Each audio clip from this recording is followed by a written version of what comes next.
sea, hoy, 9 años después de aquel 11M, podemos decir que no hay una sola institución prestigiada ni prestigiosa a ojos de los españoles. Y añado que además de la jefatura del Estado, del Gobierno y de la oposición, los jueces y los periodistas constituyen las dos profesiones más desprestigiadas que hay hoy en la opinión pública española. Debo decir que con toda razón, porque ni los jueces hacen justicia, ni los periodistas hacen periodismo. Hacen politiquería y hacemos lo que podemos, que cada día es menos. Todo lo que aparece en la sentencia, desde lo que dicen que estalló en los trenes, hasta la mochila donde se pudo identificar supuestamente a los autores, hasta la Renault Kangoo donde dicen que hallaron los explosivos, y al Skoda Fabia, donde estaba el ADN de todos los difuntos moros que cayeron en Leganés, que fueron a suicidarse de una manera sorprendente, sin matar a ningún infiel. Es un caso único en la historia del Islam. Desde el reverendo Jones en la Guyana no se veía una perversión de la espiritualidad tan profunda. Todos los moros se supone, los que creen en el Corán, que significa, el Islam significa sumisión, y por lo tanto entrega de la vida para acabar con los infieles, que somos básicamente nosotros. Bueno, y también el que les lleva la contraria. Bueno, pues es la única vez que se conozca en que un grupo de arrojados terroristas islámicos prefieren liquidarse en un piso antes que liquidar infieles en la puerta. Es una cosa verdaderamente llamativa. Sobre esto no dice nada la sentencia. Es que hay cosas muy difíciles de explicar. Pero el Skoda Fabia, donde aparece todos los ADN de todos los muertos, y supongo que una parte de la población del Rif, ni siquiera ha sido considerada como prueba por su señoría, el mega, hiper, super juez Gómez Bermúdez, y los dos que escoltaron esa sentencia, que para los que quieran ser jueces constituirá un oprobio de por vida para su profesión. Es decir, el que quiera ser juez hoy en España tiene que leerse la sentencia del 11M y decir: yo no haré esto nunca. Aunque ascienda, yo no puedo hacer esto.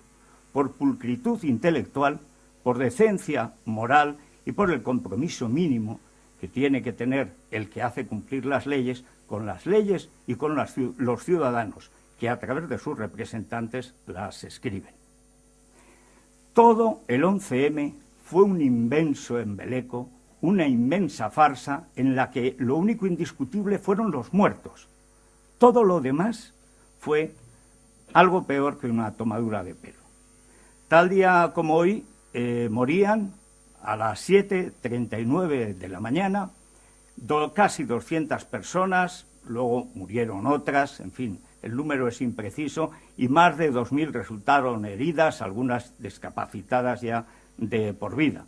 Todos absolutamente, en fin, difícilmente recuperables para una vida normal, porque no hay una vida normal después de vivir algo tan anormal.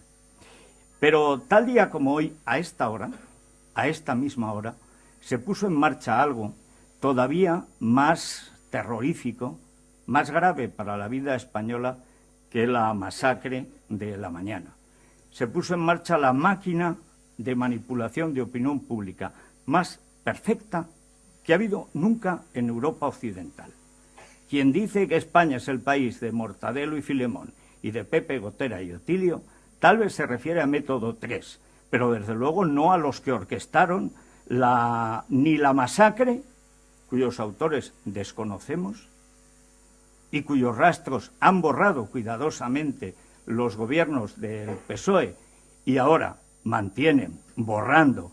Está como un barrendero más el ministro del Interior, Jorge Fernández Díaz, así como el fiscal general del Estado, Torres Dulce, mantienen ese empeño en no investigar de ninguna manera qué pasó el 11M, quién mató a 200 españoles para cambiar el gobierno y el signo político, el rumbo político de España, como ha cambiado y de qué manera en solo 9 años. Pero decía que por la tarde se produjo algo todavía más grave, que fue la manipulación de la autoría para conseguir el fin político que perseguía el atentado. Como no sabemos quién ha sido, y el que diga que lo sabe miente, porque no hay pruebas, sabemos que tienen que ser profesionales, naturalmente perfectamente entrenados, con una gran capacidad militar, policial, es decir, servicios de inteligencia. ¿Cuáles? No lo sabemos.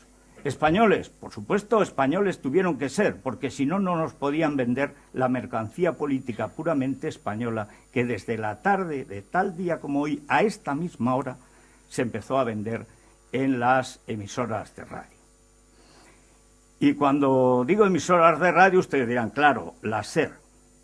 No, no solo la SER.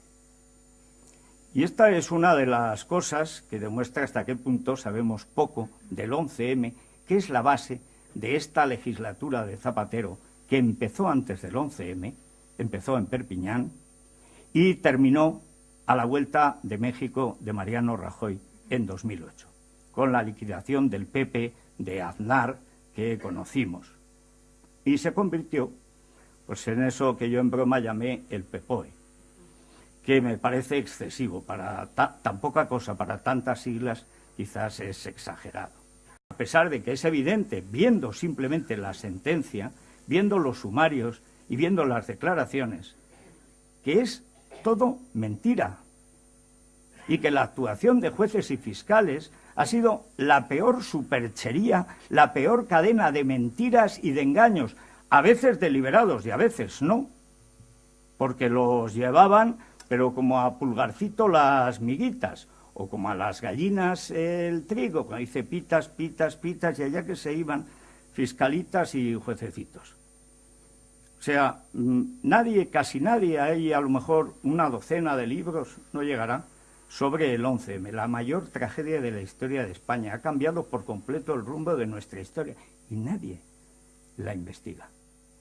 Cada día aparecen sobre cualquier episodio de la Guerra Civil 600 o 600.000 libros. Sobre el 11M, media docena y además a trancas y barrancas. Desde el incendio del Reichstag no ha habido una operación tan asombrosamente y tan fríamente, tan exitosamente calculada como la intoxicación de la opinión pública. Porque en este libro se demuestra que compañeros con los que yo me cruzaba todos los días en la radio, bueno, algunos con los que mantenía una relativa amistad en el mundo del periodismo, eso de que perro no come perro es todo lo contrario. El perro, si pudiera, comería perro todos los días. Pero ahí están Juan Baño, ahí está Apezarena, ahí está Nacho Villa, ahí está Alfonso Merlos y ahí está Azpiroz. 5 claves del aparato de informativos, del sector de informativos de la COPE, que por la tarde-noche del 11M estaban difundiendo, incluso antes que la SER, las mismas, con leves variaciones, mentiras que difundió la SER y que a redoble, a tambor batiente, pues repicó Iñaki por la mañana. Como yo repiqué lo contrario y estábamos demasiado ocupados peleándonos, pues no se me ocurrió mirar atrás. Y esto demuestra hasta qué punto hemos investigado poco el 11M. Y es verdad que López cuenta que esta fonoteca de la COPE, esta sí que desapareció. Y que, curiosamente, pues ha aparecido hace pocas semanas y de casualidad le llegó, cuando ya el 11M es algo que pertenece al pasado, como el asesinato de Prim, y que algún día se resolverá. Espero que un siglo antes que el asesinato de Prim, que eso nos ha costado siglo y medio. En el pacto del Tinell, que así se llama el enjuague que da lugar al tripartito catalán, se pone de manifiesto esa política que trata ni más ni menos que de echar de la política a media España, la media España que representaba el PP, con un gobierno con mayoría absoluta. Esto es un caso verdaderamente único sin mediar armas o un proceso abiertamente revolucionario, pero lo era. Lo era, porque cuando media España quiere echar a otra media de la legalidad, es evidente que está proponiendo vivir en un perpetuo golpe de Estado. Esa fue la segunda transición, el triunfo de la ruptura sobre la reforma, es decir, la liquidación de todo el proceso de democratización de España para volver a un proceso de ruptura tal y como lo pensaba la izquierda, lo pensaba las pocas veces que pensaba, porque nunca pensó que tuviera ocasión de hacerlo. Entonces creyeron que sí, y lo hicieron. Y lo han hecho. Y el que no quiera ver qué es lo que ha pasado en estos 9 años, pues en parte lo envidio porque se quita un dolor de cabeza y un dolor de corazón. Cuando en el 11M nos convencen de que, bueno, nos convencen, a algunos les convencen, a suficientes les convencen, de que España tiene un gobierno que miente, y no un gobierno que no se entera, o que no se ha enterado, o que esperaba un atentado y no otro, pues, digo, un atentado de la ETA, esto es público y notorio, el lunes, la misma semana, el jueves es la masacre, pues el lunes nos invita a comer Ángela Acebes, a Luis Herrero y a mí, como invita a otros periodistas, digamos, importantes, pónganle las comillas que quieran, significativos, queda mejor, para explicarnos que temen un gran atentado de la ETA justo en vísperas de las elecciones. Porque la ETA está contra la pared. El éxito policial con la ley en la mano del gobierno Aznar contra la ETA es indiscutible. La ETA está contra las cuerdas, está abrazada al PNV y ambos a Pujol, pero están contra la pared. Bueno, lo que nos dice Acebes se lo dice a muchos otros periodistas. Y había 2 razones para pensarlo. Una furgoneta con explosivos en Cañaveras y un atentado frustrado, hubiera sido terrible, en la estación de Chamartín. Es decir, había 2 precedentes inmediatos. Y, por lo tanto, pues creímos que podía darse esa situación. De ahí que cuando se produce la masacre, todo el mundo piensa que ha sido ETA. Recomiendo este libro porque no todo lo que pensábamos de cómo había sido ETA es como creíamos entonces. Pero el caso es que sucedió lo que sucedió. El gobierno del PP fue, como decía Eduardo Zaplana, siempre varias horas por detrás de los acontecimientos. Es decir, la iniciativa la marcaron desde el mediodía del 11M. En realidad, prácticamente desde 1 hora después de los atentados. Las cloacas y los elementos ligados a las cloacas en la oposición del PSOE, y nunca la recuperaron. Es más, nunca nos hemos recuperado de aquello. El día de reflexión, cuando Rubalcaba dice, coronando ese golpe auténtico, callejero y mediático que dio la izquierda, y que la derecha dejó dar, porque creía que era verdad lo de la izquierda, por lo menos una parte, o al menos dudaba, y no se lanzó a la calle en sentido contrario, sino que se calló y se quedó en casa. Pues esa misma noche, el candidato del PP, que se llamaba Mariano Rajoy Brey, y que creo que se sigue llamando lo mismo, aparte de excelentísimo, reverendísimo, ilustrísima y sacratísima,